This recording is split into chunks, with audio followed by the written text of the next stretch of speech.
Om Namo Bhagavate Vasudevaya.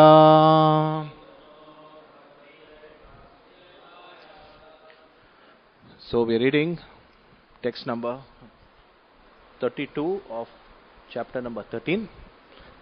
In fact, text number 32 to 34. So we'll read text number 32, the translation of all the three shlokas, and we'll read the purport of text number 34.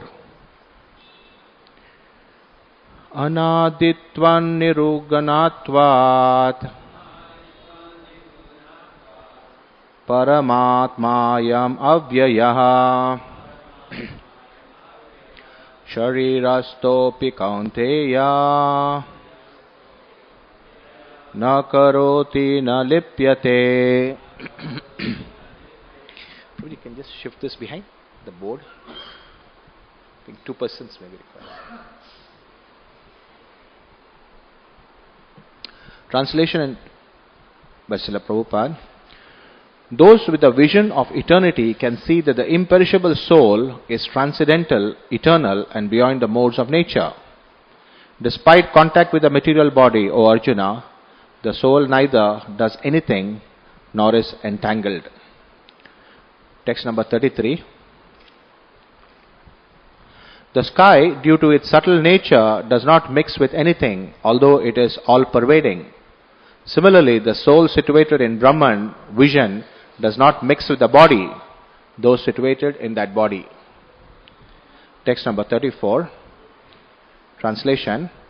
O son of Bharata, as the sun alone illuminates all this universe, so does a living entity, one within the body, illuminate the entire body by consciousness. Purport by His Divine Grace A.C. Bhaktivedanta Swami Srila Prabhupada. Purport. There are various theories regarding consciousness. Here in Bhagavad Gita, the example of the sun and the sunshine is given.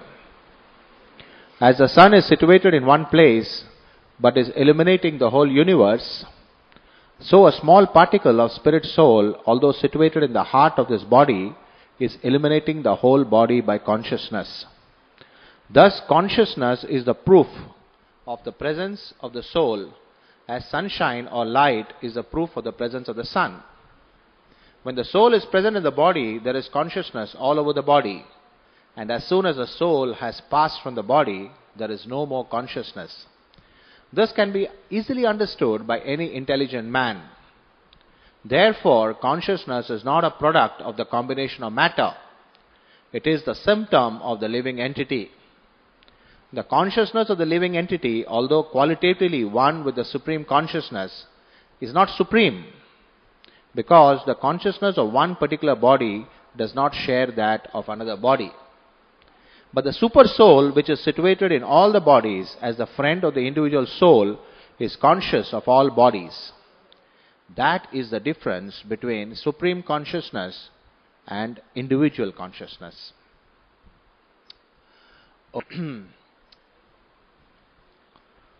So, we are continuing to discuss on this 13th chapter of the Bhagavad Gita. And as you can see, these 3 verses basically are talking about the same thing.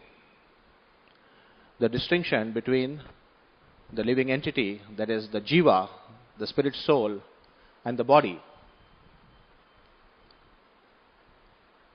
If one sees the Bhagavad Gita, the setting of the Bhagavad Gita is actually on a battlefield.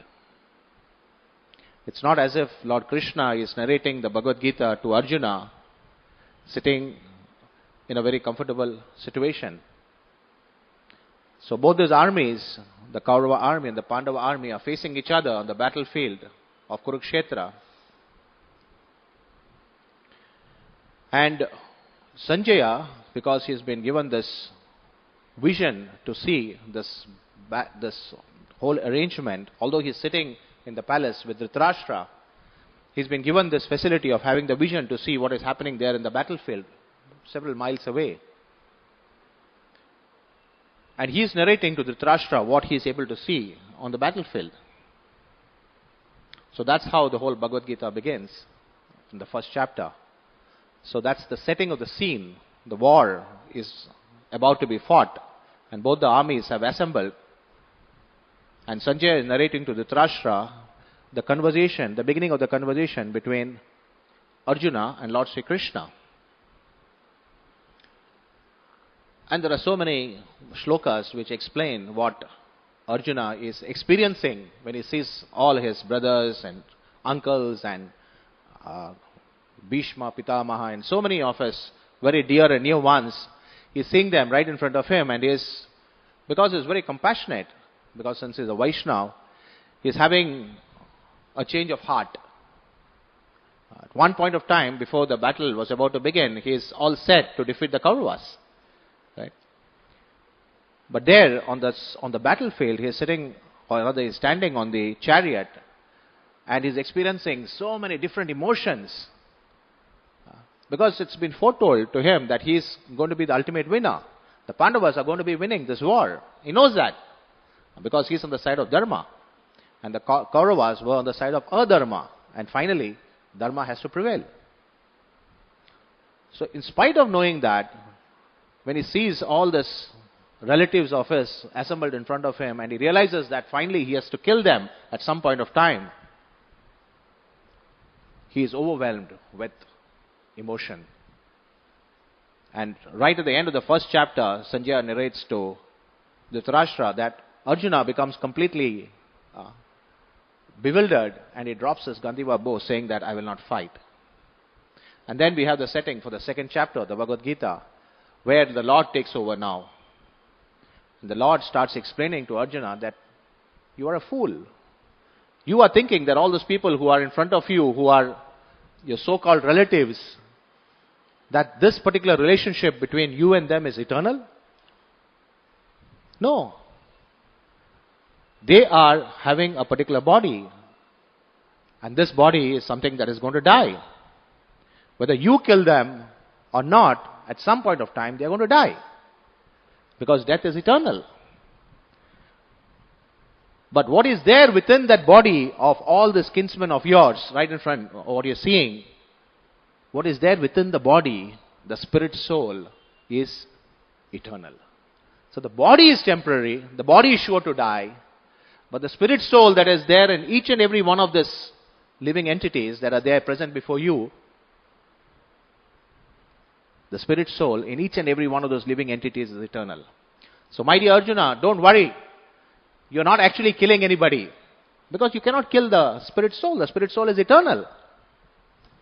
So once again in the 13th chapter, the Lord is saying exactly the same thing. That there is a distinction between the spirit soul and the body. And the whole problem what we face in this journey that we are proceeding right from the time, let's say from womb to the tomb, from the time we are born, or rather from the time we are conceived, because birth does not take place, the living entity does not come into this material world just when he manifests outside. The living entity comes into this material world at the time when the conception takes place. Right? So that's the understanding of the scriptures. So 9 months when the child is in the womb of its mother, the child is already a living entity. The soul is already present in that particular body which is there within the womb of its mother. Right? It's not that when the child comes out, the child has taken birth in this material world. No. The spirit soul is already present within the womb of the mother. So that's why, right from the womb to the tomb, the journey that the living entity passes through, the jiva passes through, that whole journey, because it is misidentifying itself that it is the body and not the spirit soul, that it is suffering. So always the question is asked as to why is it that this living entity is suffering? The living entity is suffering only because it is misidentifying itself. It thinks itself to be the body. It thinks itself to be the doer. It thinks itself to be the controller. And it thinks that I am the person who is responsible for all the actions that I am doing. And because it misidentifies himself with this body, which is temporary, which is just going to last for a few years, He has so much of expectations. There are so many things that he does in order to make this particular body comfortable. And right from the time he is born, right from the time he comes out into this material world from the womb of his mother, he's being told time and again that you are having this opportunity to achieve something in this world. You have been given birth so that you have to achieve something. There is a reason for you to take birth in this world. And this reason is that you have to become the best controller. So every mother and every father tells his child only the same thing. That my dear son or my dear daughter, please remember one thing, that you have arrived into this world only for one purpose. And that is to be the best controller. So what happens when everybody is being told the same thing? When every child is being told the same thing, what happens? There is competition. Every child wants to compete in order to prove that I am the best. And because that particular person who is trying to compete, he will never be able to achieve what he is wanting to achieve, he is always frustrated. Maybe for some time he gets what he wants, but invariably, and that's the whole problem with this material nature, that the more you have, at the time when you have to leave it, the more frustrated you will become. So that's how this whole material world is arranged. So any person who tries his level best in order to acquire as much as possible, the more he acquires. So this is the fallacy. On the one hand, he is made to think right from his birth into this material world that the more you have, my dear son, the more happy you will be. Right? Time and again he is told, the higher the qualification that you have, the better qualification you have, the more wealth you have, the more handsome you are, right? The more abilities you have, the more strength you have, the more power you have, the more of anything that you have as compared to your neighbor, the happier you will be. But the position is exactly the opposite. In reality, the more you have of anything in terms of abilities, in terms of wealth, in terms of education, in terms of prestige, position, name, fame, glory, the more of whatever you have of these things, the more frustrated you're going to become. Why? Because in the end it's going to be taken away from you. There's no doubt about it. If there's one thing in this world that is absolutely sure that a person is going to be going through, right? In fact, there are two things, and it's not something that has been said by any ordinary person. The President of the United States of America said that there are two things that a person invariably has to endure in this material world. One is taxes. There is nobody in this world who can ever escape taxes, right? Maybe you might escape income tax, right, by doing all sorts of jugglery with your financial statements and all that. But then there are so many other taxes that a person pays. There is value-added tax, and then there is wealth tax, and there is gift tax, and excise duties, and customs duties, and so every item that we consume, anything that we go to the market to buy, has a certain element of tax in it. It could be 1 rupee, it could be 2 rupees. So every individual, whether he is the poorest man, even if he is just having sufficient money to purchase one meal a day, that person also is paying tax. So the President of the United States of America is absolutely right when he says that taxes are something that you cannot escape. And the second thing that nobody in this material world can ever escape is death. Right? In fact, if somebody wanted to say that something is, I'm 100% sure about this, then he says, as sure as death. Right? If you go to somebody and he says emphatically that I'm 100% sure that this particular thing will happen, or I'm guaranteeing that this particular thing, what I'm saying is certain, then he says, as sure as death.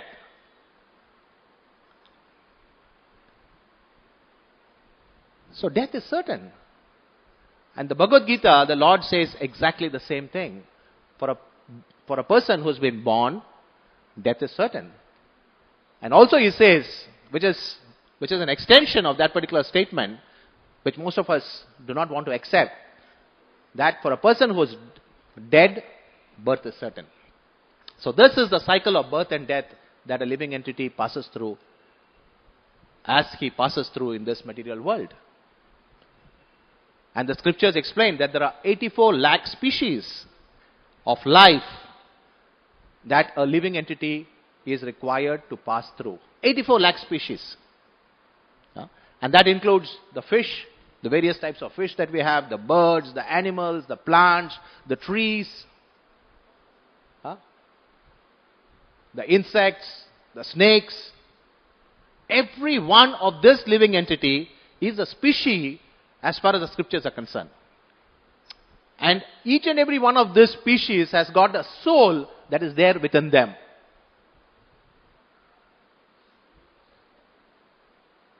So the proponents of animal slaughter, they say that animals do not have a soul. But how can you say that? Because the animals, the so-called animals, the four-legged animals that are being slaughtered today, the cows and the goats and so many other animals which are being slaughtered just for the purpose of satisfying our tongue, each and every one of these animals is doing the same thing that a human being is doing. What is the difference?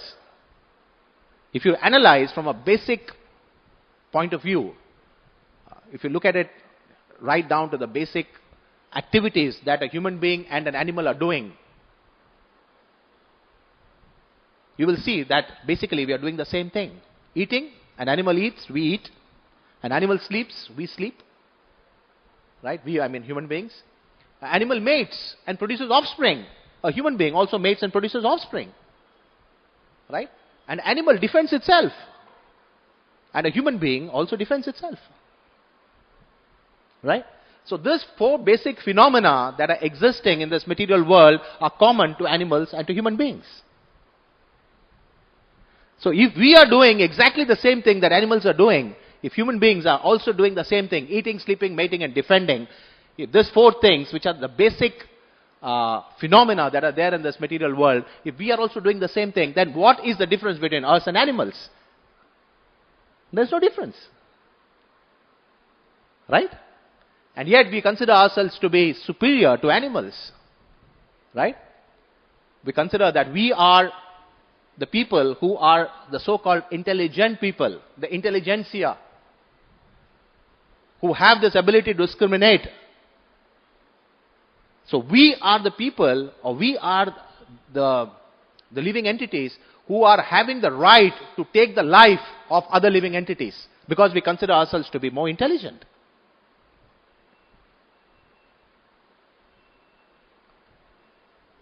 So this is the basic fallacy that a human being is subject to.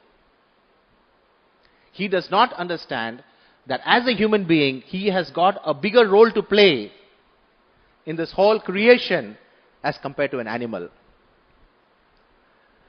The purpose of this human form of life is not just eating, sleeping, mating and defending. That is also being done by animals.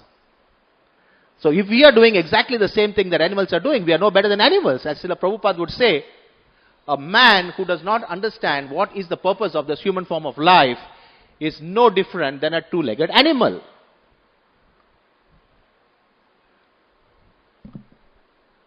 So here we come to the basic question is, what is it that a human being is supposed to do? What is expected out of a human being? A human being is meant for introspection. A human being is meant to try and discriminate between spirit and matter.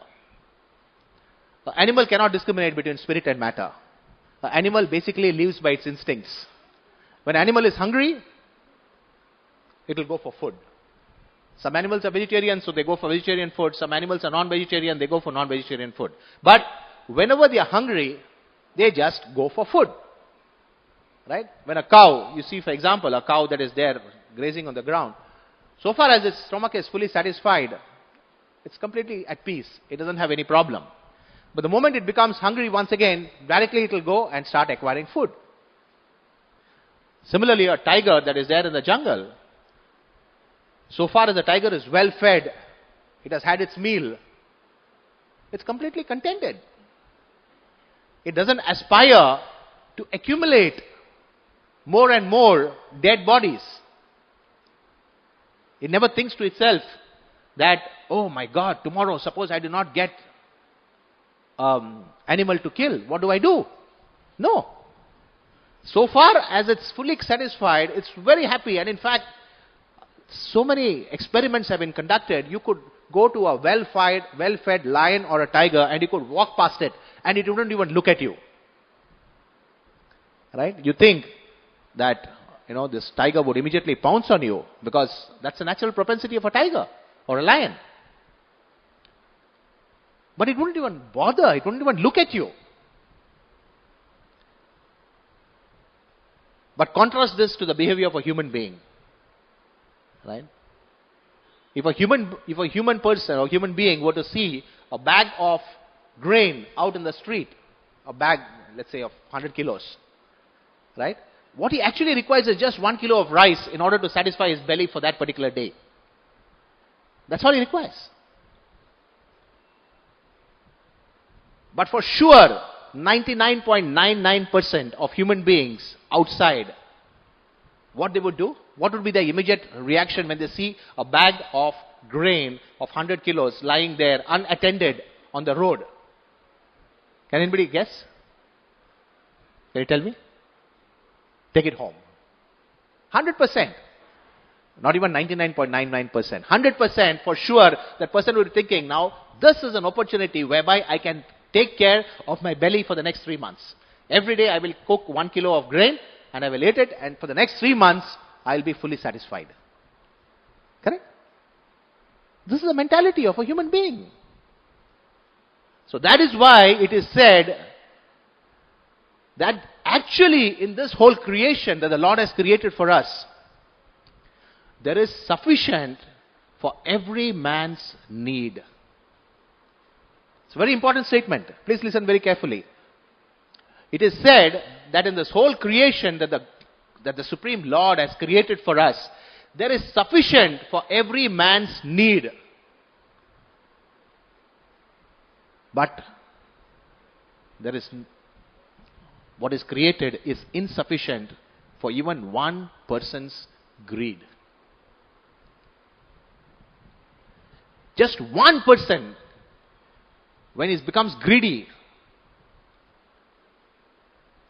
there is no limit to what can make him happy.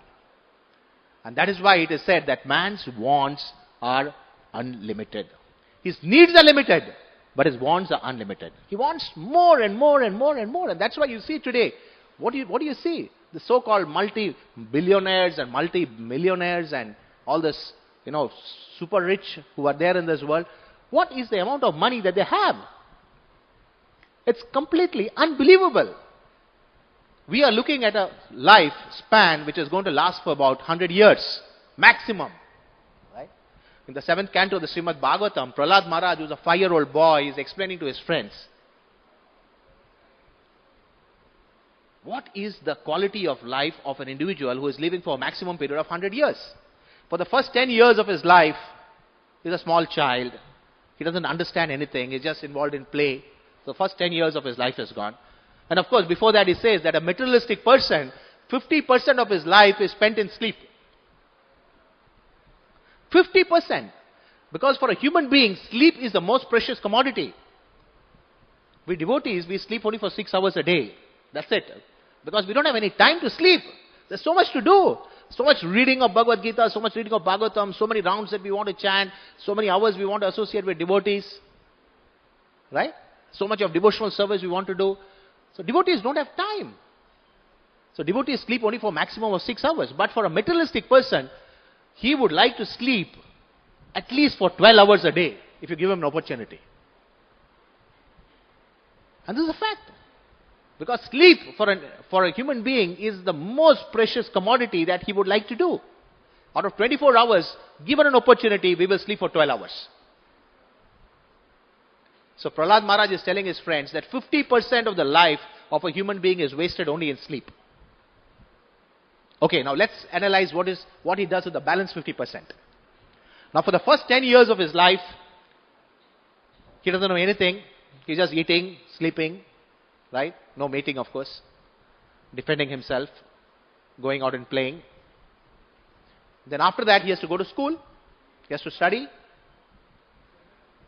So again, for the next 20 years, till he finishes his education, graduation, post-graduation, super post-graduation, right? Nowadays, people don't stop studying till they are 35.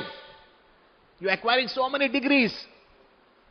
If you want to be a doctor, MBBS nowadays has got no value, right? In order to be an MBBS graduate, you have to spend at least 5 years in medical school, 6 years, right? But nowadays, no self-respecting patient will go to MBBS doctor.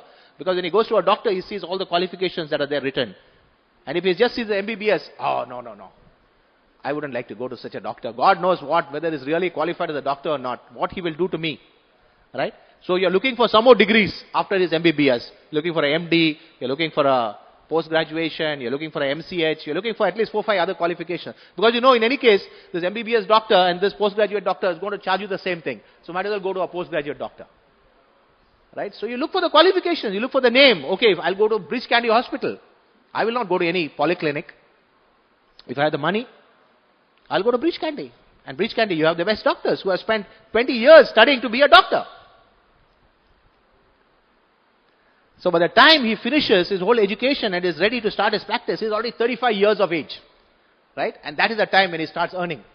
Now that is the time when he can actually think about getting a wife. Because after you get a job, what do you think about? You think about getting a wife. I need a companion. Now who is telling, I'm not telling you this. This is being told by Prahlad Maharaj, a 5-year-old boy, to his friends. Exactly what I'm telling you may not be so elaborately about doctor and so on. But in short, what he was trying to explain was exactly this. That the first 30 years of a person's life just goes acquiring a degree. Then he takes up a job, then he gets married, and then the initial years of marriage are very nice. You would like to spend maximum time with your wife. Wife would like to spend maximum time with the husband. You go on holidays every year. Then it becomes once in 2 years, then it becomes once in 3 years, then it stops out after that. Because then you don't want to go for any more holidays with your wife. You're looking for other avenues. Because you already got bored.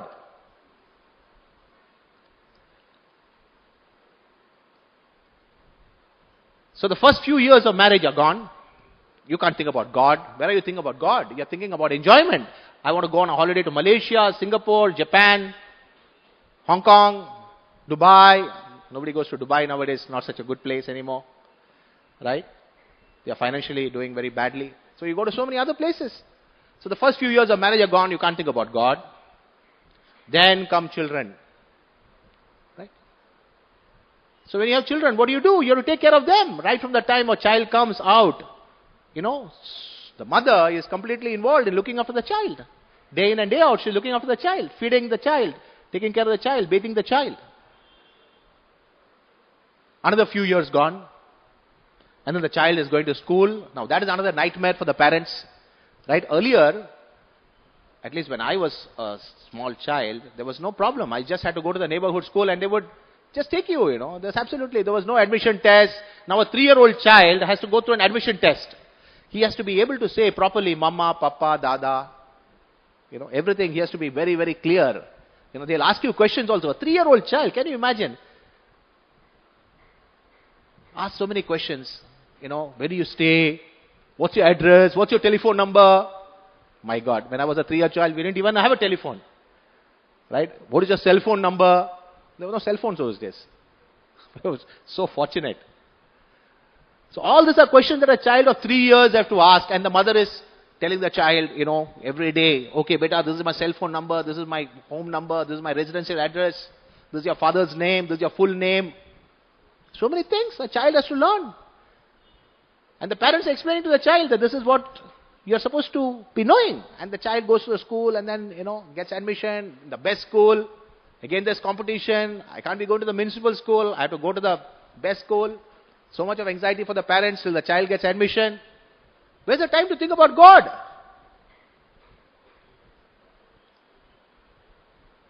So by the time you're finished with all this, you're already 45 years of age. So half your life is gone, assuming you're going to live to be 100 years. Okay, now we'll come to the next part of your life.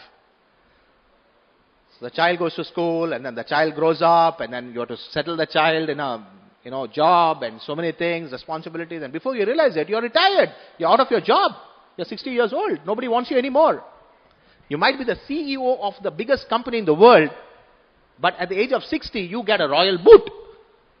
Not maybe exactly in that terms, but you get a nice send-off party, and you get a bye-bye, and somebody escorts you to the door and gives you a nice hearty handshake, right? And tells you, Tata, please don't come again anymore. And that's it, 60 years of age, you don't even have a job, no source of income, you're dependent on your child, and maybe your child also doesn't have a job. So you're in such anxiety. When's the time to think about God? You want to settle your child first, right, in a job. Or maybe it's the daughter. Oh, even bigger responsibility. I had to get her married. I had to get her married to a boy who is earning a lot of money. Because money is sweeter than honey. Correct? Money satisfies all the five senses. Why is it sweeter than honey? Because honey satisfies only one sense, the sense of tongue, the sense of taste. Right? If you put honey on your hand, it's not going to satisfy you. Right? Or if you see honey, it's not going to satisfy you. But money can satisfy all the five senses. Yeah, with money you can go on a holiday, you can see so many different places, you can buy the best of fragrances, the best of perfume, channel number 5, the most expensive fragrance in the world. Right? You can do all this with money. Or you can hear the best audio systems, Bose audio systems. So you can buy that. So that's why it said money is sweeter than honey. Right? So you are now 60 years of age and don't have much money. Your child is yet to be taking up a job. The daughter has to be getting married. So many responsibilities. And then you become 70 years of age. And then what happens? Even assuming you have money, even assuming that you are very, very wealthy and you are comfortably situated, now everything is taken care of, financially I'm okay. But still, material nature is so powerful and it has to make you miserable. Then comes blood pressure, diabetics, right? Arthritis. You want to go on a holiday, you want to go trekking, your boats don't work anymore. They are creaking. All sorts of noise comes when you just keep one foot in front of the other. Right? You get up early in the morning and your whole back is so stiff. You have a lot of money, you can enjoy everything that is possible to be enjoyed in this material world. But just getting up early in the morning from your bed is such a big austerity. Somebody has to come and massage you for half an hour before you can even get up from bed. So what happens? You are so frustrated because here is an opportunity. Now I have worked my whole life just so that I can retire comfortably and my children are now happily married. Everything is going on so nicely in their lives and their grandchildren are coming and everything is wonderful, hunky-dory. And I can't even get up from my bed. I need somebody to assist me. I need somebody to take me to the toilet. So this is Maya. This is what Maya does to us. It creates such a situation in our lives that we become so miserable, we become so frustrated, we are having everything possible in this world that we could possibly enjoy, but we can't do a thing about it. So in such a situation, actually it's better not to have something rather than have something and become frustrated. Right? So this is what Bhagavad Gita is teaching us. Because my whole life I have spent trying to acquire something which finally is of no use to me. I am having 5 apartments. Right? I have saved and I purchased 5 apartments in South Bombay. Right? And today they are worth 30 crores of rupees. But I can't even spend a single night in any one of these apartments. Because I am in the hospital room, recovering from a major surgical operation. Right? And the doctor is telling me that, sir, he has charged me a fat sum in order to do that surgery. That's a different thing. But he tells me that, sir, if you had not come to this hospital, or rather if you had come to this hospital just 5 hours later, we would not have been able to do anything. And this patient is so scared. My God, I'm so fortunate. I'm so lucky. He's already 70 years of age. He's not able to do anything. He's not able to enjoy anymore. But yet, because of his attachment to this body, that living entity, that soul which is there within his body, is so much attached to this body that this man doesn't want to die. He is thinking, what will happen if I die? All this property that I've accumulated my whole life. I've worked so hard. So much of, corruption and so many activities I had to do, and so much of black money I had to take, and so much of bribes I had to take, and so many things I had to do in order to purchase these 5 apartments. And this doctor, such a nice person. He saved my life. Little does he know that this doctor has actually saved his life so that he can make more money out of him. This is reality. Where is the doctor interested in your life? Where is the doctor interested in prolonging your life? He is only looking at whether you are coming in a Mercedes car or whether you are coming in a taxi. If you are coming in a Mercedes car, he is going to give you nice treatment. If you're going to come in a taxi, he'll say, okay, please sit down over there, my dear sir.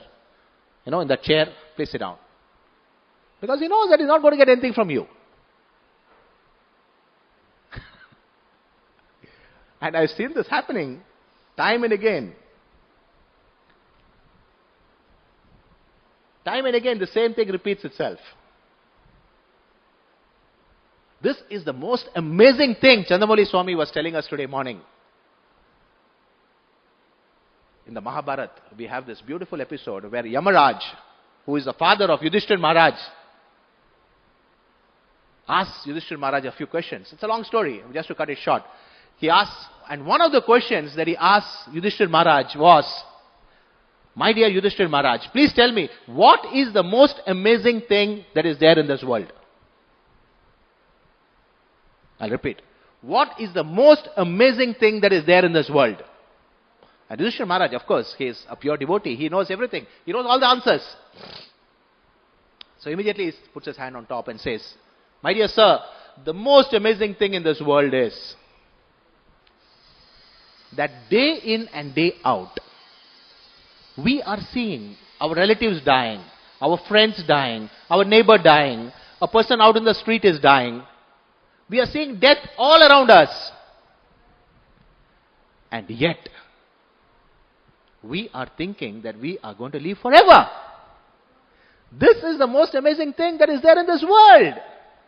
And Yudhishthira Maharaj claps his hand and says, Yamaraj claps his hand and says, yes, perfect answer. And if you really think about it, yes, that is true. If you look at the newspapers today, what is it that you see in the newspapers? Right? Every day in the morning, religiously, we wait for the newspaper man to come. And in case he is late even by half an hour, we are in so much of anxiety. Oh my God, why has he not come today? What's the reason? How can I manage without my daily newspaper? So this newspaper fellow comes and I grab it from his hands and I start right from the Times of India. Then I start going down. And what do I see? So many people died, so many people injured, so many accidents took place, and so many incidents. So many people committed suicide. That's all you see in the newspapers today. But when we are reading what is there in the newspaper, we are thinking that this is not going to happen to me. This is happening to so many other people, but not to me. It won't happen to me, ever. This is the trap of Maya. This is what Maya tells us day in and day out. That, my dear sir, your position, whatever you are in, you are very, very comfortable. Nothing is going to happen to you. Everything is going to go in life exactly the way you want it to go. My bank balance is going to be accumulating exactly the way I want it to accumulate.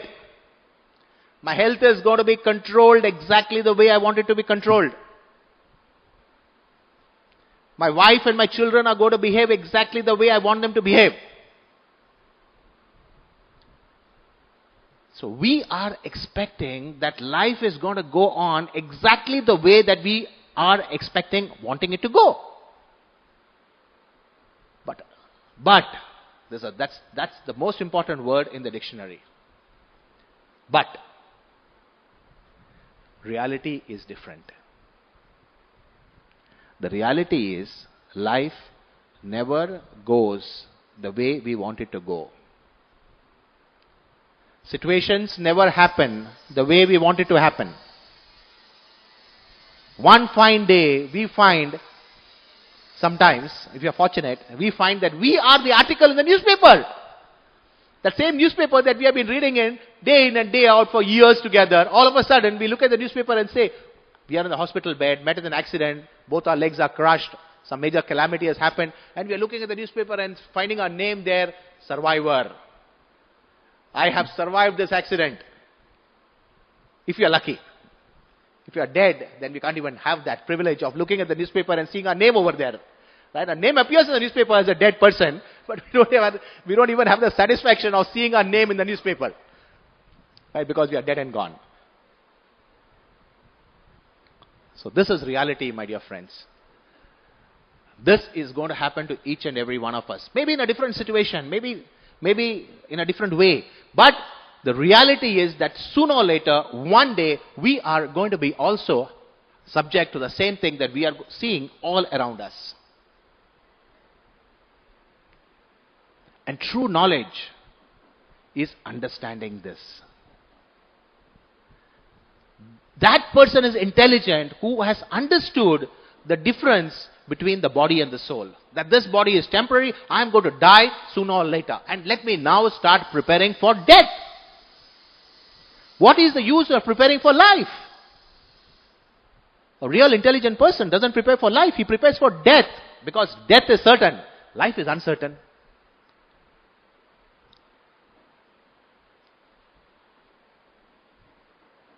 And through the eyes of the scriptures, we are given so many examples just to highlight to us how important it is for us to prepare for death. In the Srimad Bhagavatam, there's a very beautiful story. Very, very illustrative. And we can put ourselves in the place of that particular person whose story I'm going to relate just now. This person was a king. He was not an ordinary person like you and me. He was the king of the whole planet Earth. His name was Maharaj Chitraketu. Now Maharaj Chitraketu was a very, very powerful king. There was nobody in the whole planet Earth who could defeat him in battle. Right? So he was not a king of India, or he was not a king of Pakistan, or not a king of Nepal, or Bhutan, or Malaysia, or America. He was not a president of the United States of America. He was far superior. He was the king of the whole planet Earth. Now one would imagine that such a person would be the happiest man in the world. Right? How can it be? A king obviously has to be the happiest man in the world. Because he has everything. He has name, fame, glory. He's the topmost person in the whole world. And he's very handsome. He's very young. Very wealthy. Of course, the wealthiest person in the world is the king. So one would have normally thought that such a person would be the happiest person. But no. The Lord says in the Bhagavad-gītā, this material world is dukkhalayam ashashvatam. This place is a place of misery. So even though you might be the king of this whole planet Earth, he was the most miserable. And can you tell me why he was miserable? Do you know why he was miserable? He had no son. Prabhuji knows the Srimad Bhagavatam. So here was the king of this whole planet Earth. The richest, the most handsome, the most intelligent, the most of everything, but he was the most miserable also because he had no son. And in order to get a son, can you imagine what he did? Now here we see sometimes we are so desperate to get a son, right? We may have so many daughters, but if we are so desperate to get a son that we divorce one wife and get married to one other lady so that we get a son. Right? And even if that doesn't work, then we say, okay, I'll try once again. I divorce that lady also and again get married to one more lady. Maharaj Chitraketu was married to 10 million wives. How many? 10 million. Now that is a big number of wives to have at the same time. Not that he married one and saw that he didn't get a son, they divorced her and got married to a second one, third one, fourth one, fifth one, till he reached 10 million. No, he had at the same time 10 million wives. And of course he was the king of the earth, so he could afford to maintain them. But the sad part of the thing was that although he was not barren, it was not that he was not in a ability, he didn't have the ability to conceive a child, but it was just the will of providence that all the women to whom he was married to, they were all barren. So can you imagine the law of probability? A person gets married to 10 million women and all of them are barren. It's really, absolutely. When he reached a number of 5 million, he should have realized, now this is enough. You know, any person who is intelligent would realize, my God, Lord does not want me to have a son. Let me stop now. No, he got married to the 5 millionth and first, 5 millionth and second, 5 millionth and third, 5 millionth and fourth, 6 million, 7 million, 8 million, 9 million, 10 million, and still no child. So, in spite of being married to 10 million wives, in spite of being the most handsome, the most wealthy, the most intelligent, the most of everything, he was also the most miserable.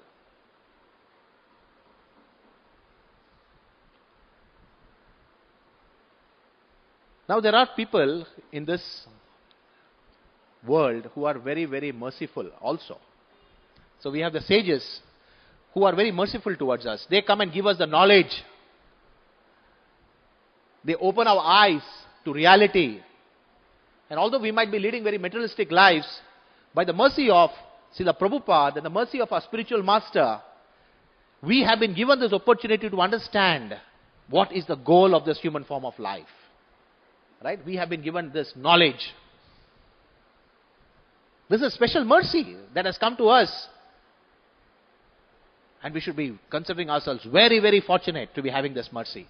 So similarly, there was a sage by the name Angira Muni. Now this Angira Muni comes to the kingdom of, or to the palace of Maharaj Chitraketu one day, just accidentally. And then Maharaj Chitraketu receives him in a very ceremonial way, welcomes him, gives him a seat of high honor. So this is how people were treated. Sages were treated very honorably in those days. Nowadays nobody bothers about sages. Right? They think that when a sage comes, oh, this man is going to come and ask me for money. What do they think when they see a sage? Oh, I should keep away from him. He's going to ask me for money. Right? Nobody respects sages anymore. But those days, sages were considered to be even more superior than kings. So when a sage comes to your house or to your palace, you welcome him and then you give him a seat of high honor, wash his feet, sprinkle the water on your head. Right? This is what the kings would do. So Angira Muni was given such a reception. And then Angira Muni started making light conversation. And then he asked the king, my dear king, you seem to have everything that a person could aspire for. Why are you so unhappy? Why are you so morose? A sage has that vision, divya chakshu. He can see through a person. And he could see that Maharaj Chitraketu was a very miserable person. So the sage asked Maharaj Chitraketu, please tell me, what is it that is making, although he knew, of course, because he was a person who knew the past, present and future, but just to get the answer from Maharaj Chitraketu, he asked him, what is it that is making you unhappy, my dear sir? Please tell me. You seem to be so unhappy. And then Maharaj Chitraketu told him, I have everything that a person could possibly want. There is nothing from a material point of view that I lack. There's nobody here in this world today who can make that statement. Right? But Maharaj Chitraketu was the king of the whole planet Earth. So he said, I have everything, but I lack a son. My dear sage, if you could give me a son, I would be the happiest person in this whole world. So, Angira Muni, he could see the desperation that was there in Maharaj Chitraketu. And then he said, okay, tathātmā. But there is one condition. You will have a son. But this son will be the cause of your happiness. At the same time, he will be the cause of your distress. So Maharaj Chitraketu was so happy when he heard the Angira Muni telling him that I'll have a son. He said, no problem. I'll be so happy that even if my child sometimes misbehaves here and there, he may not listen to me, he may not study properly, doesn't matter. I will tolerate all that. But my happiness will be so intense to have the son, I'll overlook all that. So Angira Muni blessed Maharaj Chitraketu and then left. And then in due course of time, the foremost queen, the first queen of Maharaj Chitraketu conceived, and she eventually had a child. Now begins the problem. What's the problem? Maharaj Chitraketu was so much attached to his son, was so much attached that he forgot even that he was a king, that he had certain responsibilities that he had to fulfill. He neglected his kingdom. He neglected all his 9,999,999 wives and spent all the time only with his wife and with his child. Now, if the king was a little bit of an intelligent person, he was of course very intelligent, but still, because he was so much attached to his son, he was so happy that he thought that now the goal of my life is achieved. What I wanted to, everything has been satisfied. The Lord is so kind. 100% He has given me everything. But one thing He did not reckon with, and that is the power of envy. In this material world, envy is the root cause of suffering to a living entity. Because we are envious by nature, because we do not like to see other people more successful than us, although we might have everything that we may want, because of this envy that is deep-rooted within our heart, we want to bring the other persons down. This is the nature of this material world. And it is very sad. Every one of us, in fact, the reason why we are in this material world, actually we are with Krishna. Our constitutional position is that we are eternally part and parcels of Krishna. But because we were envious of Lord Krishna, can you believe it? We were envious of the Lord. We have been put into this material world to suffer the cycle of birth and death.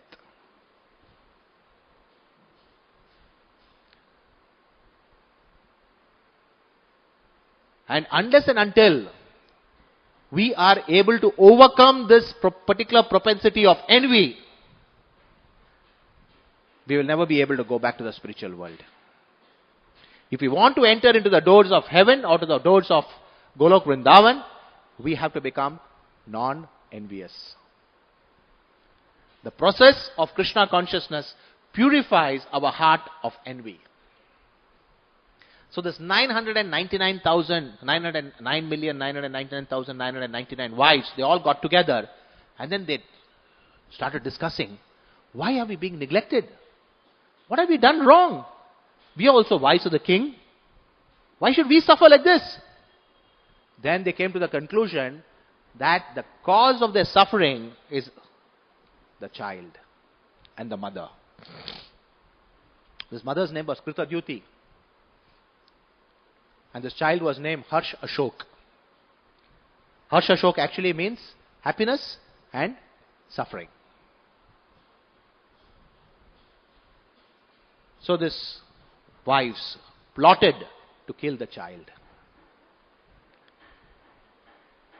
And they did it. One night they administered poison when the child was having its feed. And next day morning the child was dead. Maharaj Chitraketu,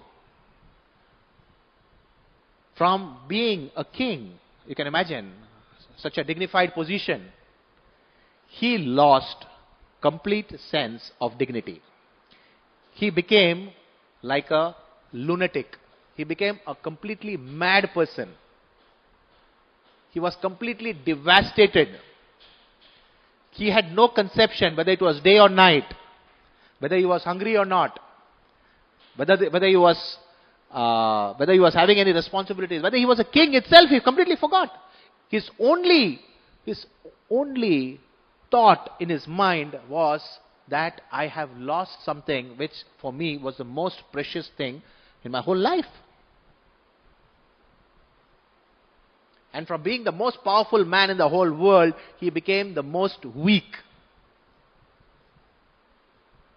And he was lying, and he was in fact living in a semi-conscious state. He was becoming unconscious because of his grief. He was so unhappy that because of that grief, he was actually becoming unconscious. And again came that same sage. And the sage then gave him knowledge. And the sage told him that what are you grieving about? This particular child that is there, he has had so many fathers and so many mothers, right? Why are you unnecessarily getting so much worked about? A living entity that comes into this world has to die. He has died. The child has died. So why are you so miserable? I'm just paraphrasing it. But in short, this is what he conveyed to him. And then right in front of Maharaj Chitraketu, he brought this dead child back to life. And then the dead child started speaking. And the dead child told Maharaj Chitraketu that actually I've had so many fathers and I've had so many mothers. Which father are you talking about? You're just one father in my whole cycle of millions and millions and millions of fathers. Sometimes I was in a snake body, sometimes I was in an insect body, sometimes I was in a tiger body, sometimes I was in a lizard body, in a reptile's body, and sometimes I've taken body as a human being. But every body that I've had has come to me from a father and a mother. So what's so great about it? So then Maharaj Chitraketu realized, yes, this life is temporary. We have to seek out the eternal. We have to seek out what is permanent. That is true intelligence.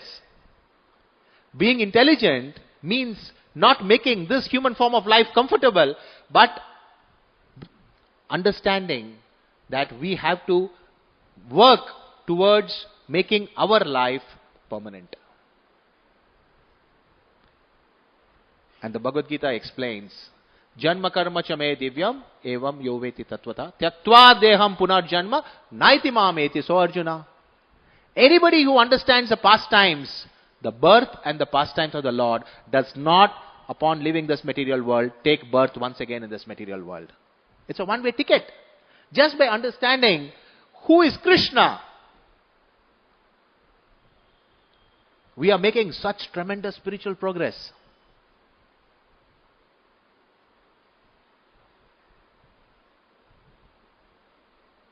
That is the goal of life.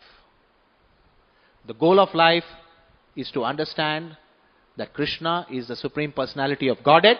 We are His eternal servants, and our duty is to serve Him eternally. And once we understand that,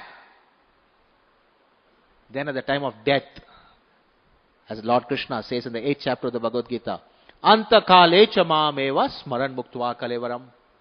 Yatrayati samadbhava yatinati atra samshaya.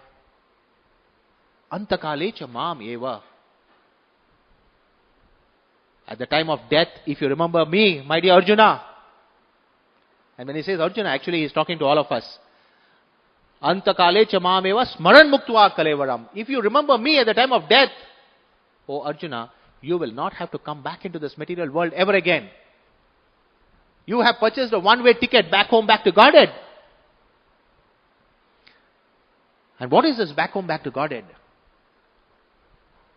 Back home, back to Godhead means the place where there is no birth or death. There is no old age. There is no disease. And there is only bliss and happiness. There is no misery. Absolutely no misery. So that is the place that all of us have to go to eventually. That is the place that all of us should aspire to go. To that place where there is no birth or death, there is no disease, there is no misery, and there is eternal service to the Supreme Personality of Godhead. The Lord is waiting for us. When are you coming? Please come. I'm waiting. And then we spend one lifetime in sense gratification, and then we die, and then we take birth again, and then the Lord says, oh my God, he had an opportunity but he didn't exercise it. And then again, next lifetime, millions of lifetimes. We have already spent millions and quadrillions of lifetimes in this material world trying to enjoy the same thing again and again and again and again. Chewing the chewed. Srila Prabhupada would give this very graphic description. Sugar cane. You have this ganne ka ras wala, right? He removes the sugar cane out from that ganne ka ras, and then you drink it. And then again he puts that same and removes. Again you get some more juice. Again you drink it. What remains? Busa. Right? Now what we are doing in this material world is taking that busa and trying to drink the sugarcane juice out of that. When there's no more sugarcane juice.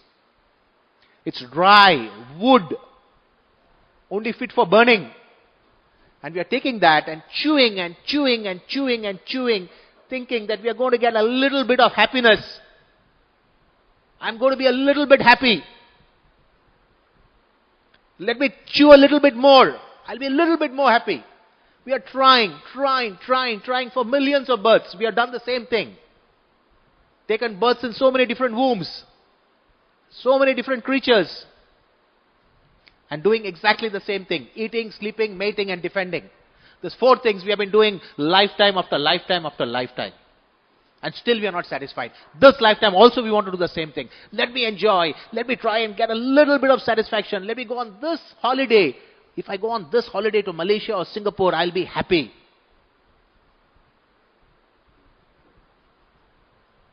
If I purchase this Mercedes-Benz car, I'll be happy. If I get my son or my daughter married to this industrialist family, I'll be happy. If I have 10 crores of rupees in my bank, I'll be happy. We are trying again and again and again, doing the same thing which you have done for millions of lifetimes. And 100% the Lord is telling us that, my dear sir, this particular material world is a place of misery. It is dukkhalayam ashashvatam. It is temporary and it is a place of misery. Why are you trying like a fool to be again and again making yourself happy? You can't be happy in this material world. The Lord is telling us in the Bhagavad Gita, but still we are not ready to listen.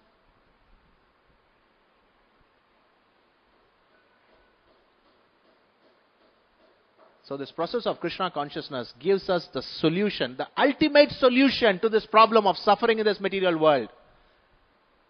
The scriptures explain, Hare Nama, Hare Nama, Hare Nama, eva kevalam, kalo nasteva, nasteva, nasteva, gatiranyata. The name of Lord Hari is the only way. Hare Nama, Hare Nama, Hare Nama, eva kevalam. Kalo nasteva, nasteva, nasteva, gatiranyata. There is no other way, there is no other way, there is no other way. 3 times for emphasis. Again and again we are told. Because, our brains in this age of Kali Yuga are very, very inadequate. Right?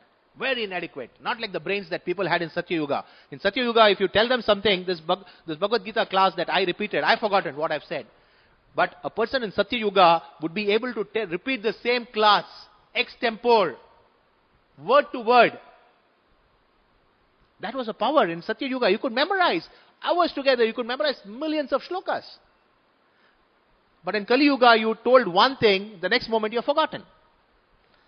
So for the age of Kali Yuga, you have to repeat the same thing again and again. Like when we are children, we are told A is for apple, A is for apple, A is for apple, A is for apple. 100 times we are told to repeat the same thing. Then it sticks into our brain. A is for apple.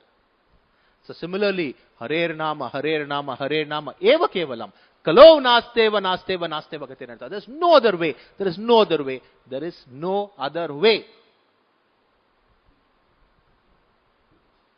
So it's a great benediction. It's a great benediction of Kali Yuga that just by chanting the holy names of the Lord, we can go home back to Godhead. In all the other yugas, practicing devotional service, practicing devotional life is so difficult. In Satya Yuga, you have to meditate sitting in one position for thousands of years. We can't even sit in one position for 1 hour. Right? Our legs starts cramping and we have so many problems. Even for 1 hour we can't sit. Thousands of years in Satya Yuga, people would sit erect. They would surround themselves by fire in summer. And they would be standing neck deep in water, ice cold, freezing water in the Himalayas in winter, doing meditation. This was Satya Yuga. And Dwapar Yuga, Treta Yuga, you have to have huge sacrifices. You have to construct big, big temples. Then only you could make advancement in your spiritual life. But in Kali Yuga, it's so easy. So easy. Just by chanting the holy names of the Lord, you can achieve the same thing, much, much more in fact, as compared to what people were doing in Satya Yuga, Treta Yuga and Dwapar Yuga. In fact, demigods, Indra, Chandra, Varuna, Agni, they are wanting to take birth in Kali Yuga. Because they know that they can go home back to Godhead like this, so easily. So this is the benediction that all of us have in Kali Yuga. Just chant the holy names of the Lord sincerely. We have the Japmala, and then we chant morning, afternoon, evening, night, before we go to sleep, as soon as we get up. 24 hours of the day we can chant the holy names. There's no problem. You can chant the holy names anywhere, any place, any time.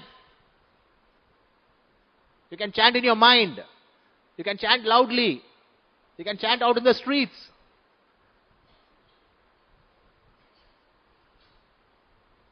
So it's a great benediction.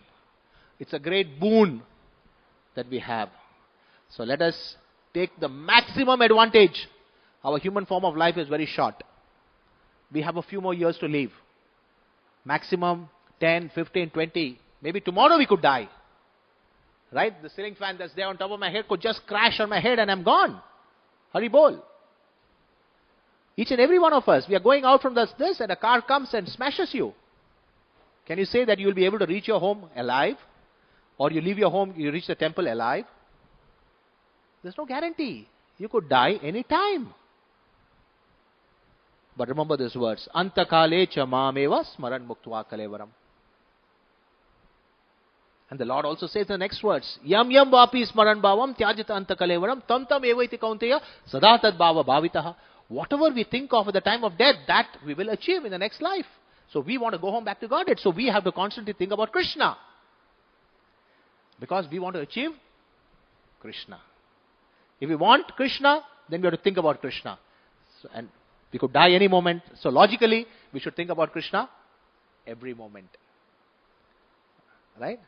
So if we are convinced that we could die every moment, any moment, then we should think about Krishna every moment. So anyway, it's time up. We'll have darshan now. Thank you very much. Grantra Srimad Bhagavad-gītā ki jai. Srila Prabhupad ki jai. Gaur Premanande Hari Hari Bol.